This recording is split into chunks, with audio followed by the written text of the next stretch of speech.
Well, hello, ladies and gentlemen, friends and neighbors. Today is the first day after the new year of Easter, after Easter Sunday.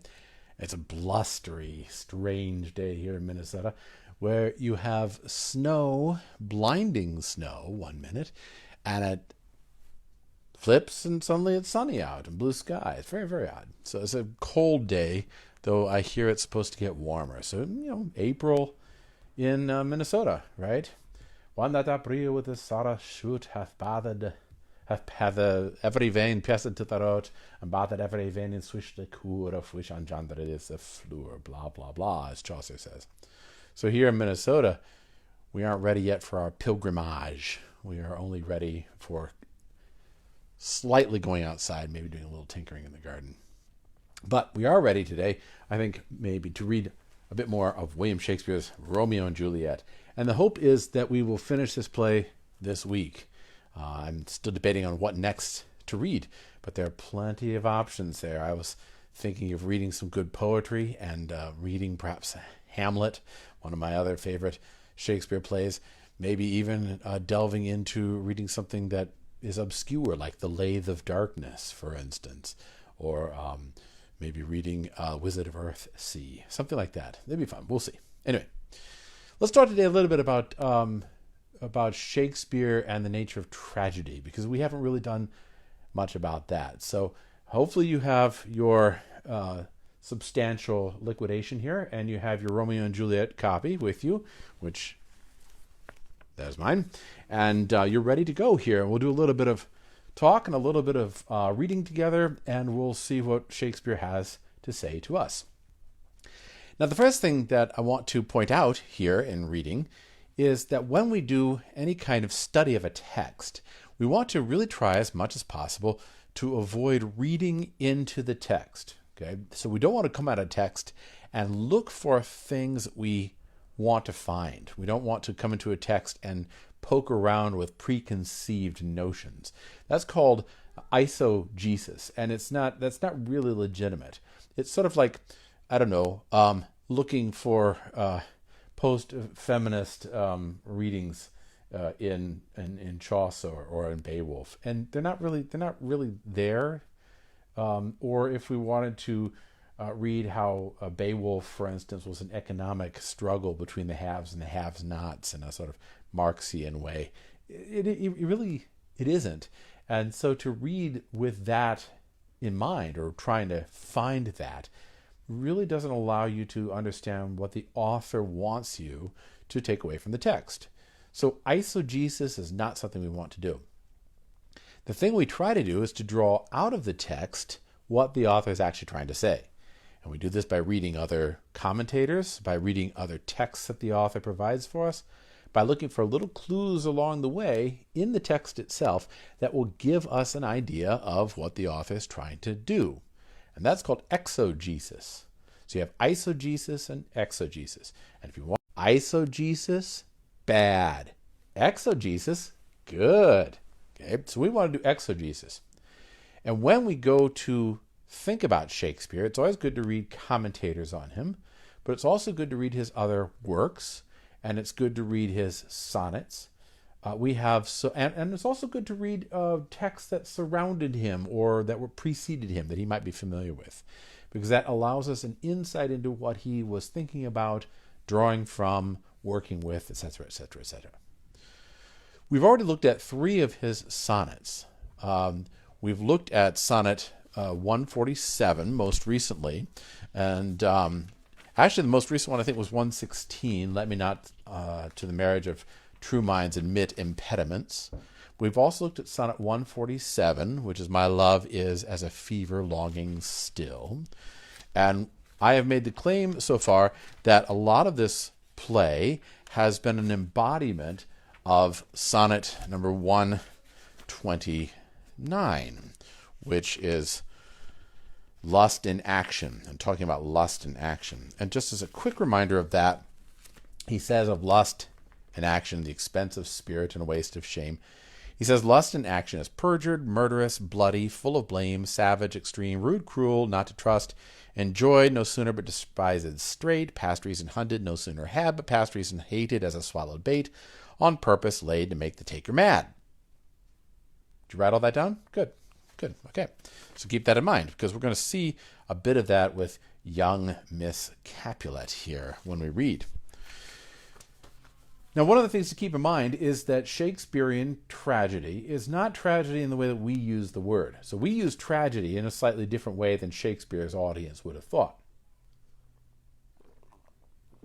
And I've been making the case up till now that Romeo and Juliet is not a romance, and even going so far as to suggest that Romeo and Juliet are not really likable characters. At least I don't find them likable. Other people might be entranced by them and think of them as lovely perfections of human virtue, but I don't tend to read it that way. Feel free to comment if you feel otherwise and you have an affinity with Juliet or with Romeo. But normally we say tragedy in the modern sense. Oh, it was a tragedy. 3 kittens drove a car off a cliff. It was a tragedy, that kind of thing. We talk about tragedy as bad things happening to good people for no apparent reason. And that's how we normally address tragedy in the modern world. That's not how Shakespeare's audience thought of tragedy. And this is another reason why I think his audience would not have seen Juliet or Romeo as particularly likable characters. Tragedy in Shakespeare's era took a great deal from Greek tragedy and Roman tragedy that preceded it, in the sense that those tragedies always dealt with certain elements that were also present in Shakespearean tragedy.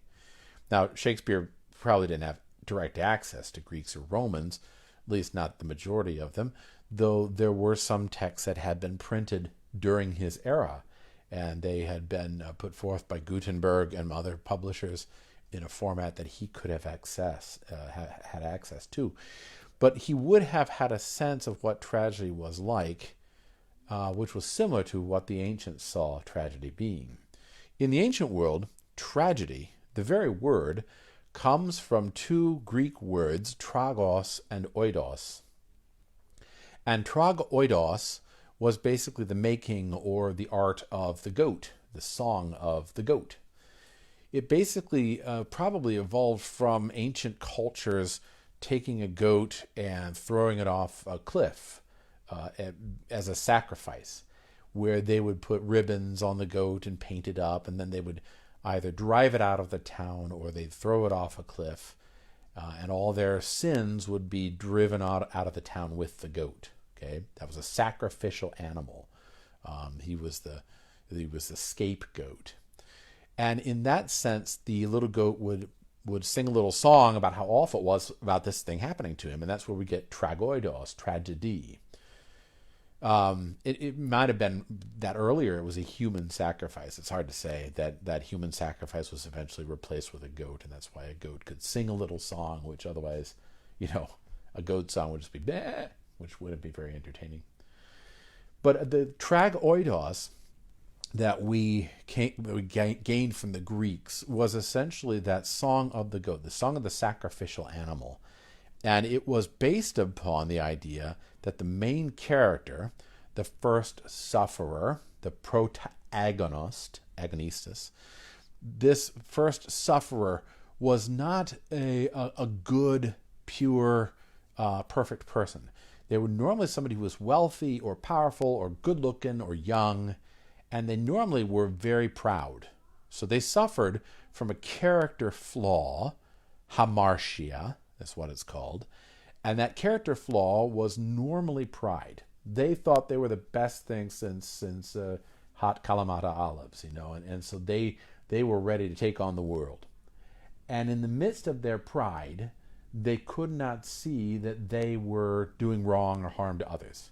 So that in Greek tragedy, the sense was that this whole event of ruination that occurs in the play was in order to reduce the main character to a place where they could recognize their own humility.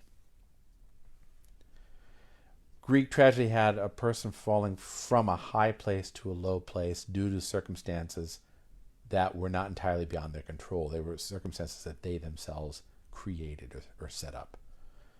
Great thing to read if you get the chance is Aristotle's Poetics. He outlines all this business and does a great job of putting it forth in a fairly clear light.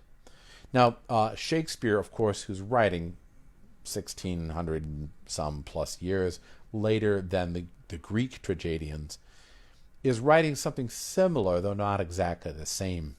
For Shakespeare, he deals with hamartia, but it's a character flaw, but he deals with other flaws besides pride. So he deals with things like lust in Romeo and Juliet, suspicion in Othello, and insecurity, vanity in King Lear, various different pride, for instance, in Coriolanus. He has various different flaws that he's dealing with in the course of his plays and his productions. Nevertheless, Shakespeare's tragedies, the plays that are labeled as tragedies, all of them are inevitable courses of action. They aren't just random things happening to the character. They are, from the start, the character has this flaw of some kind, and it leads to certain things happening that are inevitable, that are almost expected to happen. Of the characters, of the plays, that is, that he writes, there are 10 that can be classified as tragedies. They are Antony and Cleopatra, Coriolanus, Hamlet, Julius Caesar, Romeo and Juliet, King Lear, Macbeth, Othello, Timon of Athens, and Titus Andronicus. Okay, so those 10 are the 10 major tragedies of Shakespeare. Now, it could be that he was just labeling them that because that sells tickets. I don't know. But my suspicion is that he was creating those 10 plays as inevitable events, inevitable plots that derive from the character flaw of the main protagonist. Shakespeare also has in his plays this tragic waste, which it doesn't exist in Greek tragedy so much. And what is meant by that is that by the end of the play, the main characters are ruined, dead, destroyed, whatever, and they don't learn from the suffering and loss. There's in Greek tragedy, normally the main character, the protagonist, is alive at the end of the tragedy, and they have learned a tremendous lesson from going through this. In Shakespeare's tragedies, the main character normally dies. In fact, there's a joke that that Shakespeare, the play is over because there are corpses littering the stage. So in a Shakespeare play, normally the characters don't learn a lesson from whatever experience they go through. Nevertheless, the experience they go through is based upon their character flaw. So this leads me to think that when we look at Romeo and Juliet, we aren't looking at good, noble, young, beautiful characters, and it's so sad that these random things happen to them and other people oppress them, and they're driven to kill. Well, they're driven to tragedy, we'll put it that way, not to let the cat out of the bag. Rather, what we're looking at a hamartia, a flaw in these two characters that drives them to an inevitable end, and the end is a tragic waste. Because you could have had two young people who grew in virtue and might have fallen in love, might have gotten married, or might have married someone else.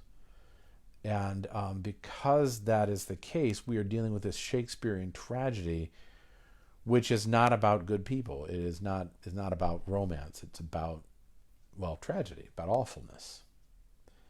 I think our modern sensation is to identify our own problems with things like teenage suicide, for instance, or rebellious teens, to identify that with Shakespeare's play. But I don't think that's what Shakespeare intended, and I don't think that's how his audience would have seen it. They probably would have known that these characters were flawed, and they probably would have seen that flaw playing out during the course of the tragedy, knowing almost from the second act that they were doomed. And if we want to look back at the beginning, knowing from the first act, from the prologue, that they were doomed. I mean, the prologue even says they're going to kill themselves. And so when that sort of thing happens, everybody knows it's going to happen. It's not like it's a mystery. Right? Now, that being said, if you disagree with this, if you have questions about it, feel free to comment. Feel free to leave a comment in the section. But this is essentially looking at the details of the work, which suggests that we're not dealing with a romance, and that Romeo and Juliet are both characters that are not. We shouldn't emulate them. Okay, that we shouldn't look to them for how we should live our lives. Maybe look to them for how we shouldn't live our lives. Now, I have plenty of reading here to do. This is in scene 2. Remember how I said earlier that the play, after a certain point, just like catapults towards the end. Act 4, almost from the beginning of Act 4, just takes off like a rocket. And most of Act 4 is concerning Juliet. It takes place in the Capulets' house, and it really doesn't leave there for most of Act 4. So we're going to be looking at... Somebody's pounding on the door. Oh, that's my son. Son's pounding on the door. You see the Legos behind me here, too. The Legos everywhere. So we're going to read today, and if we can, we're going to try and read all of Act 4, if we can get through all of that. I don't want to belabor the point, but it is a bit like being shot out of a cannon after Act 3, and just hurtles towards the end. So if we can, we'll read the majority of Act 4, and then we'll read some in Act 5 in subsequent episodes.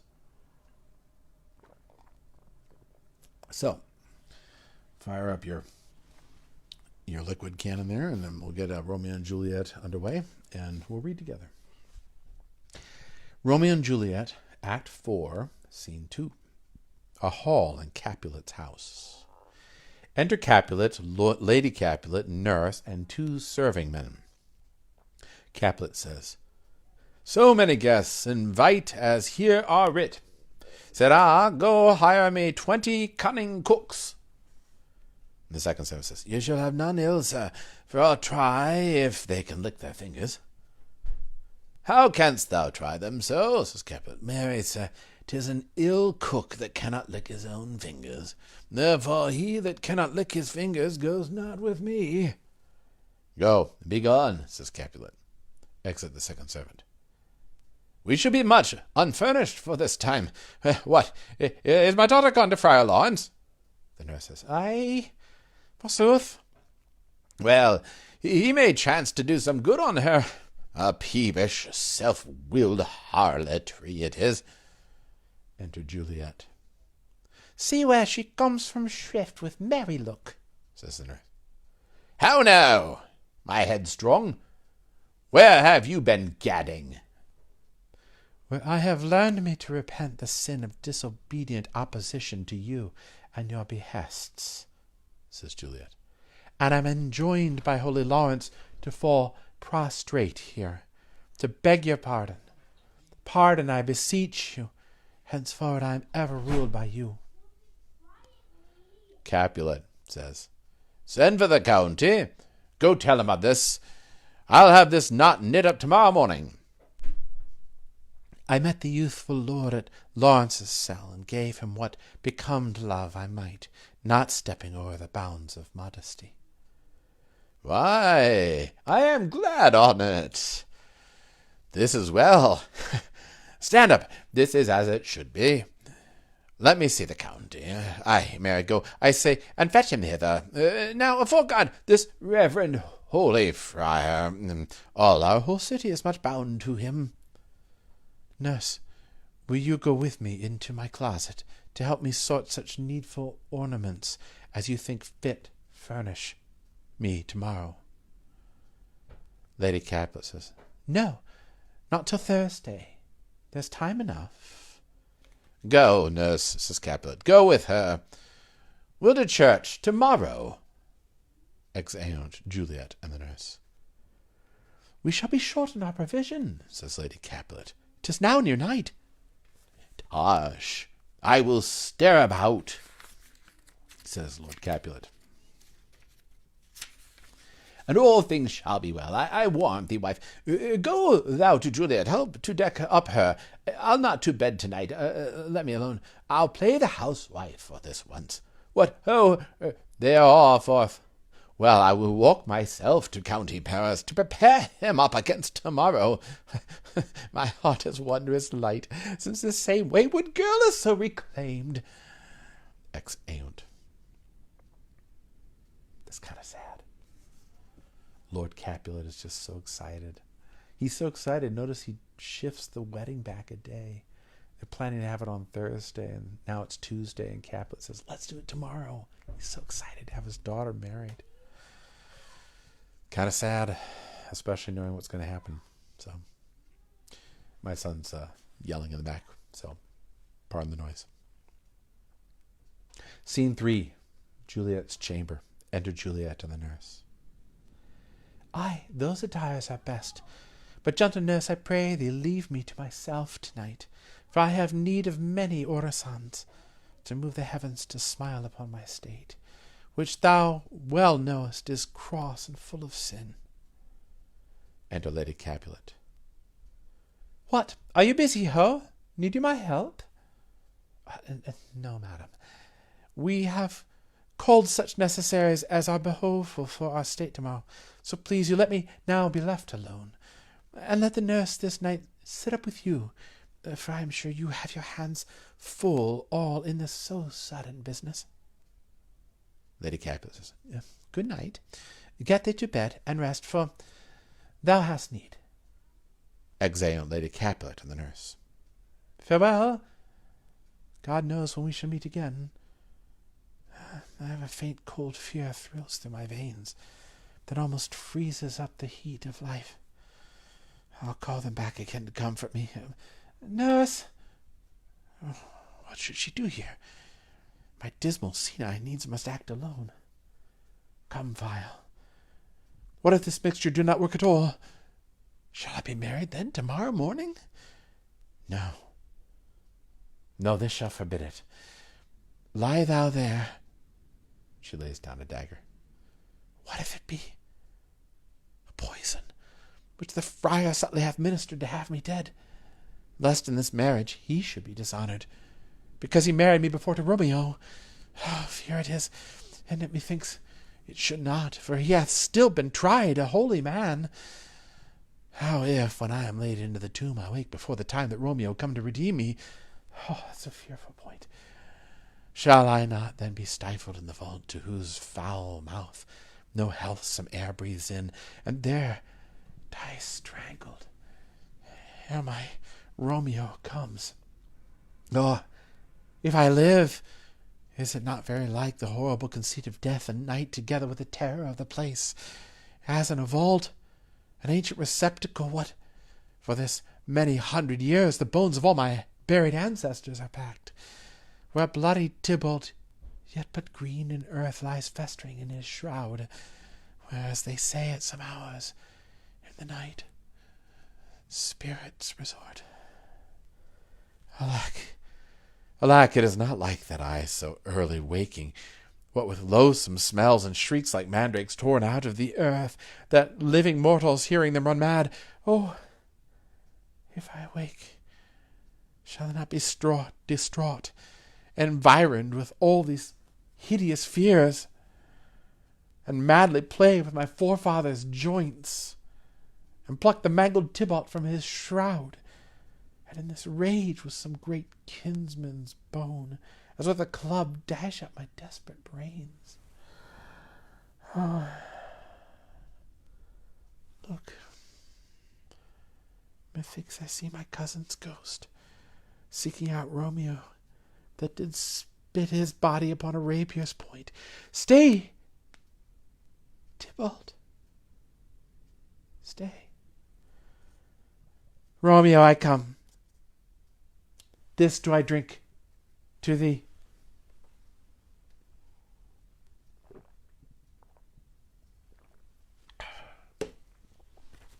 And she falls upon the bed, within the curtains.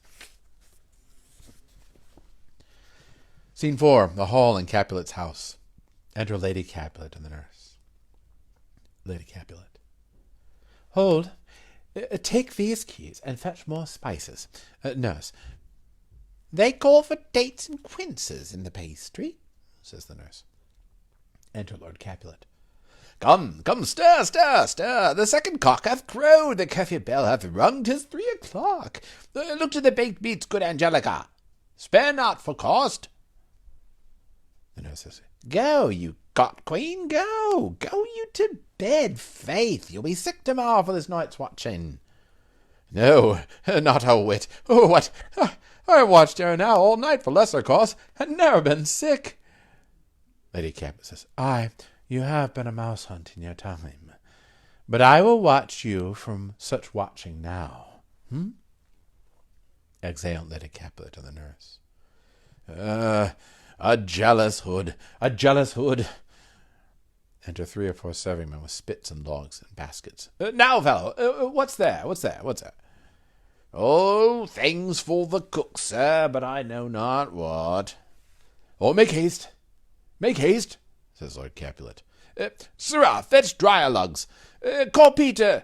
He will show thee where they are. I have a head, sir, that will find our logs and never trouble Peter for that matter.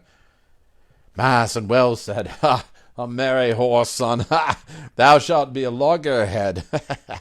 Good faith, 'tis day. The county will be here with music straight, for so he said he would.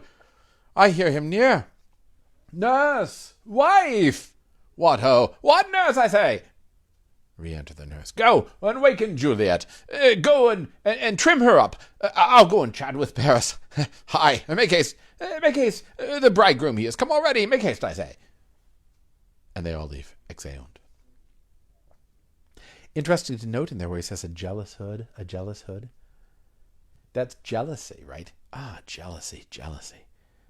In other words, Lady Capulet, who's just said you're a woman chaser, right? You're a mouse hunt. You were a woman chaser in your time, and I'll watch you from such watching now. I'll make sure you don't chase any women. And Capulet says, she's jealous of my, affections for other women. Which, marital strife. Could also be, jealousy for his love for his daughter, which he is now so on fire with that he's staying up all night to make sure everything's ready for her wedding the next day. So, could be that Lady Capulet is jealous, to a certain degree, of the love that Lord Capulet shows for his daughter. It has been known to happen. Anyway, the nurse goes to go wake up Juliet, right? Scene 5, Act 4, Scene 5. Juliet's chamber. Enter the nurse. Mistress! What mistress, Juliet? Fast I want, she? Why, lamb, why, lady, fie, you slug a bed, why, love, I say, madam, sweetheart, why, bride, what not a word, you take your penny's worth now, sleep for a week, for the next night, I warrant, the county Paris has set up his rest, that you shall rest but little, God forgive me, Mary and Amen, how sound is she asleep, I needs must wake her, madam, I let the county take you in your bed. He'll fright you up, faith. Will it not be? She undraws the curtains. What? Dressed and in your clothes and down again? I must needs wake you. Lady! Oh, alas! Help! My lady's dead. Oh, well a day that if I was born. Some aquavitae, my lord, my lady. Enter Lady Capulet. What noise is here? Oh, lamentable day. What is the matter? Look, oh, heavy day. Oh me, my child. My only life, revive, look up, or I will die with thee. Help, call help. Enter Capulet. For shame! Bring Juliet forth, her lord is come. Oh, she's dead. Deceased, she's dead. Alack the day. She's dead. Huh? Let me see her. Out. Oh, Alas, she's cold. Oh, her blood is settled and her joints are stiff. Life and these lips have long been separated. Death lies on her like an untimely frost upon the sweetest flower of all the field. Oh, lamentable day! Oh, woeful time! Death, that hath taken her hence to make me wail, ties up my tongue, will not let me speak. Enter Friar Lawrence in Paris with musicians. Friar Lawrence. Come, is the bride ready to go to church? Ready to go, but never to return, says Lord Capulet. Oh, son, the night before thy wedding day hath death lain with thy wife. See, there she lies, flower as she was deflowered by him. Death is my son-in-law. Death is my heir. My daughter he hath wedded. I will die, and leave him all life, living all his deaths. Have I thought long to see this morning's face, and doth it give me such a sight as this? Says Paris. Accursed, unhappy, wretched, hateful day, says Lady Capulet. Most miserable hour that e'er time saw in lasting labour of his pilgrimage. But one poor loving child, but one thing to rejoice and solace in, and cruel death hath catched it from my sight. Oh, woe! Oh, woeful day! Most lamentable day, most woeful day, that ever I did yet behold! Oh day, oh day, oh day! Oh hateful day! Never was seen so black a day as this. Oh, woeful day, oh, woeful day! Begosed, wronged, spited, slain, says Paris. Most detestable death by thee beguiled, by cruel, thee quite overthrown. O love, O life, not life, but love and death. Capulet says, despised, distressed, and hated, martyred, killed, uncomfortable time, why camest thou now to murder our solemnity? O child, my soul, not my child, dead art thou. Alack, my child is dead, and with my child my joys are buried. Friar Lawrence. Peace! Oh, for shame! Confusion's carol lives not in these confusions. Heaven and yourself had part in this fair maid, and all the better is it for the maid. Your part in her you could not keep from death, but heaven keeps his part in eternal life. The most you sought was her promotion, but 'twas your heaven she should be advanced. And weep ye now, seeing she is advanced above the clouds, as high as heaven itself? Oh, in this love you love your child so ill, that you run mad, seeing that she is well. She's not well married that lives married long, and she's best married that dies married young. Dry up your tears, and stick your rosemary on this fair course, and, as the custom is, in all her best array bear her to church. For though fond nature bids us all lament, yet nature's tears are reason's merriment. All things we adorn for festival turn from their office to black funeral, our instruments to melancholy bells, our wedding cheer to a sad burial feast, our solemn hymns to sullen dirges change, our bridal flowers serve for a buried corse, and all things change them to the contrary. Sir, go you in, and madam, go you with him, and go, Sir Paris, every one prepare to follow this fair course under her grave. The heavens do lower upon you for some ill. Move them no more by crossing their high will. Exeunt Capulet, Lady Capulet, Paris, and the friar. First musician says, Faith, we may put up our pipes and be gone. Honest good fellows, put up, says the nurse, for, well, you know, this is a pitiful case. She exits. First musician says, Aye, by my troth, the case may be amended. Enter Peter. Musicians, heart's ease, oh, and you will have me live. Play heart's ease. Why heart's ease? Oh, musicians, because My heart itself. Plays my heart is full of woe. Oh, play me some merry dump to comfort me. Not a dump, we. 'Tis no time to play now. You will not, then? No. I will then give it you soundly. What will you give us?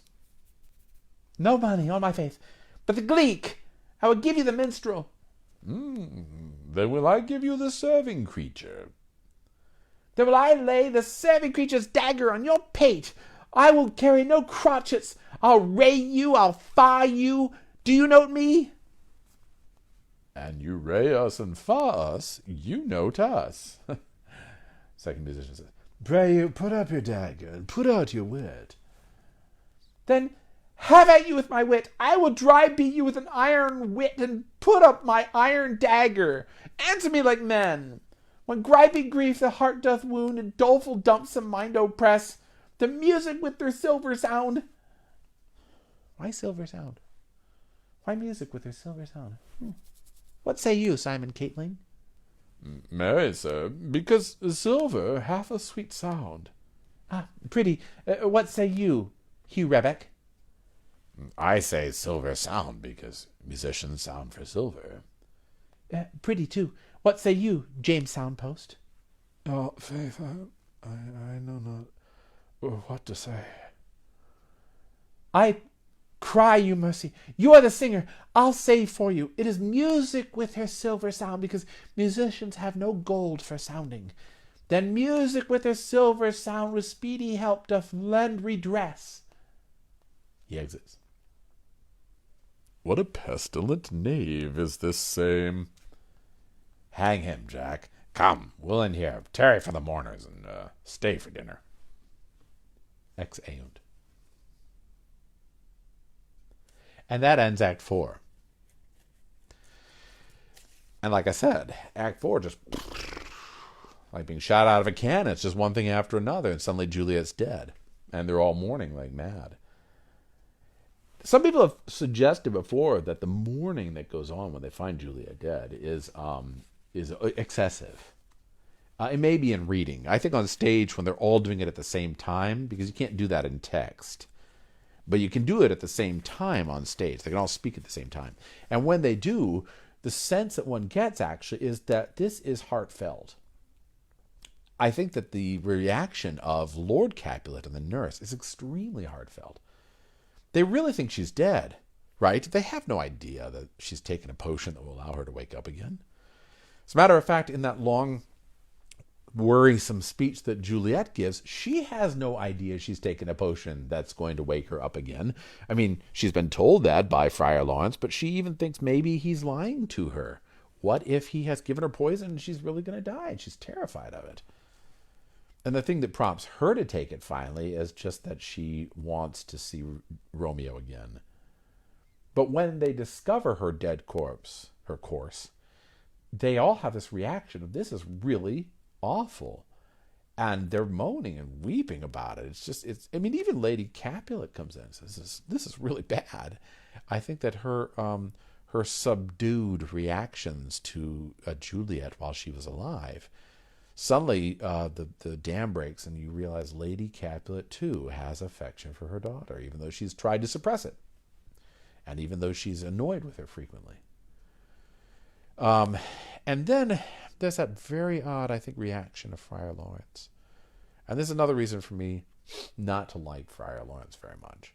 Friar Lawrence, we know as viewers of the play, we know that Friar Lawrence knows Juliet is not dead.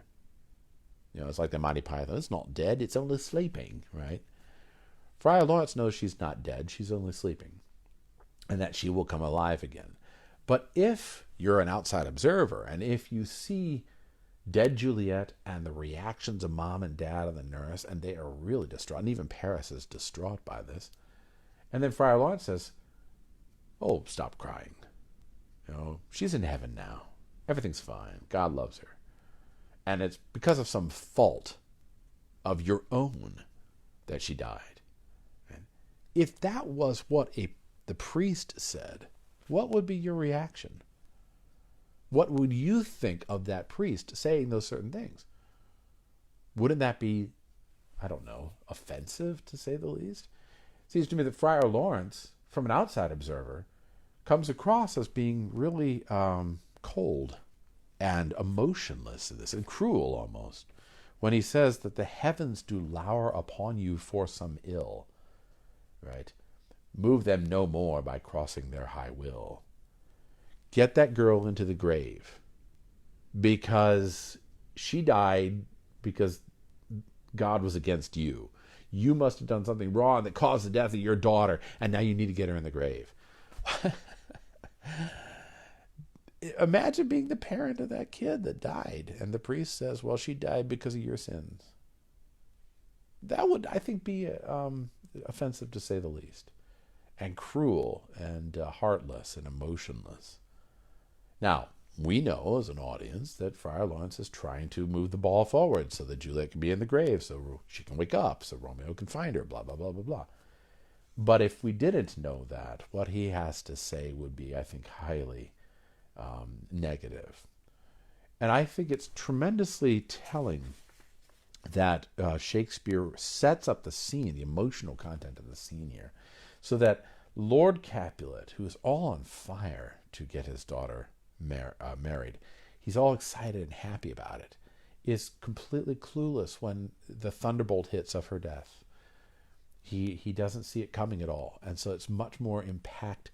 It has much more impact as an emotional response. And even when the nurse comes in, she doesn't see it coming either, because she hasn't been part of Juliet's plans. And so the nurse, who, remember, is like the mother to Juliet, comes in and finds her daughter dead on the bed. It's an awful business.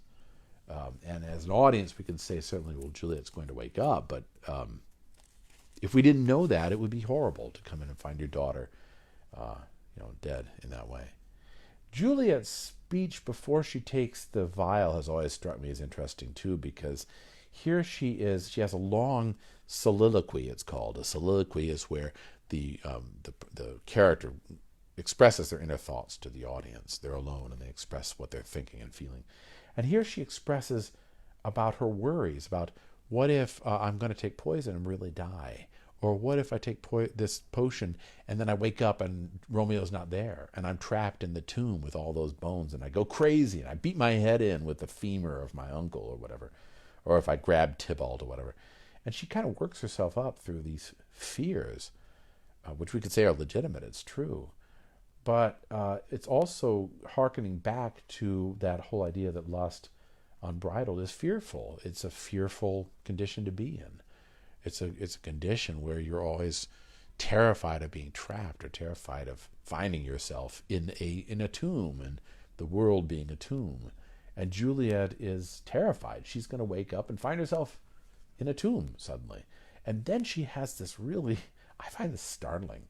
She has this moment at the end of that soliloquy where I really think she begins to see, either she sees her cousin Tybalt's ghost, or else she begins to go a little bit nutty at the end of this through her fear. She says, "Oh, look, methinks I see my cousin's ghost seeking out Romeo, that did spit his body upon a rapier's point. Stay, Tybalt, stay." Right? Like she's suddenly seeing Tybalt there with her. And if we look at the backstory, imagine for a minute the backstory to all this. What was the relationship between Tybalt and Juliet? They were cousins. Did they play together? Did they grow up together? Did Tybalt look out for her? Was he like the older brother, always trying to make sure she was safe? Did she have a friendship with him, so when Romeo stabs him, there really was a reaction of anger and sorrow? Tybalt comes across as being just this violent, hot-headed type of character. But he has a backstory. And I think his backstory with Juliet is one to consider, especially given this speech where she seems to see his ghost. And then finally she says, "Romeo, I come, this do I drink to thee. Romeo, I come, this do I come to you, Romeo." Interesting. If Romeo is somewhat dead already, in the nurse is called Romeo dead, and he's essentially dead to her because she's exiled, then when she drinks that vial, even knowing that she's going to wake up again, is there an element of suicide here? Is there an element of killing herself in this scene? I tend to think that is, you could read something about that. She longs for death. She longs for the grave. She longs to be quit of this world. All her plans being thrown into tumult, so to speak, and being away from Romeo and not being able to get what she wants. I think that she's a character who's really desperate. And then there's this last scene. What do you make of this? This is in scene 5, Act 4, scene 5. You get these three guys, right? These three musicians, Simon Catling, Hugh Rebeck, and James Soundpost. A rebec is a 3-stringed fiddle, and Catling is a lute, a string. So you get these three guys, lute and fiddle and soundpost, who are musicians who've been hanging around with Paris when he comes up to the house. And they come in, and everybody's weeping and mourning, and so they don't have any work. And they're not going to get paid, and they're not going to get any dinner. And Peter comes in, and he says, play a really sad song, say a comforting song for us, because we're so sad. Play Heart's Ease. And they kind of look at each other like, well, that's not on our repertoire. We didn't plan to play that. And Peter's like, you better do it or I'm going to beat you up. Remember, Peter's a younger guy, right? You better do it or I'm going to beat you up. And then he goes off on the tangent, like in the middle of his thing. Like, why Silver Sound? Squirrel. He's suddenly distracted by the idea of why would the verse be Silver Sound? And the three musicians are like, yeah, whatever. We'll play if you want us to play. And then finally they say, yeah, let's hang around. We'll tarry here and play some music for the people who are weeping, and maybe there'll be our dinner. We'll get some food. And so they all leave. They don't care that Juliet's dead. And I find that, I don't know, I just find that amusing as anything, that Shakespeare would throw in, after a really sad scene, would throw in this scene of these three rock stars who are just like, whatever, as long as we get some food, they're not there to weep and mourn. They're there just to play music. So like the outside world goes on, doesn't really care that Juliet's dead. Why would he do that? Why would he end that tragic scene with this comical scene? It's a bit like what the ancient world used to do with the satyr plays. When you had the tragedies, and then suddenly you had a satirical play after the sets of tragedies. Kind of like that. Though it also strikes me that if you played that whole scene out and had those musicians in there, it would be very strange pacing for a movie or what have you, or even for a drama. It'd be strange pacing, I think, to have people laughing at the end of all that weeping and mourning. Interesting. Well, that brings us to the end of Act 4, and we start Act 5 next, which is back to Romeo. So all of Act 4 was Juliet, and Act 5 is Romeo and joining up with Juliet again. But we'll read that at a future date. Until that time, I think I'll call it quits for today. And if you have any comments or questions, please feel free to put them in the sidebars. I'd be glad to answer anything. And as always, thank you so much for joining me. It's quite a pleasure for me to be able to read to you these great works. If you had suggestions about what I could read next, be it Hamlet or Wizard of Earthsea or poetry, The Wasteland came to mind the other day. I'd love to hear from you, hear what you'd like to discuss and read next. I highly suggest that you check out the Shakespeare 2020 program, and I suggest also, as usual, the podcast of the History of the English Language. That's a great podcast. And also Ian McKellen, who's continuing to read these sonnets of Shakespeare. I really recommend that you check that out too. Also, check out my Patreon page if you get the chance to. I would appreciate any contribution you're willing to make. My family would appreciate it too. Until we meet again, thank you so much. Stay healthy, stay safe. God bless you all.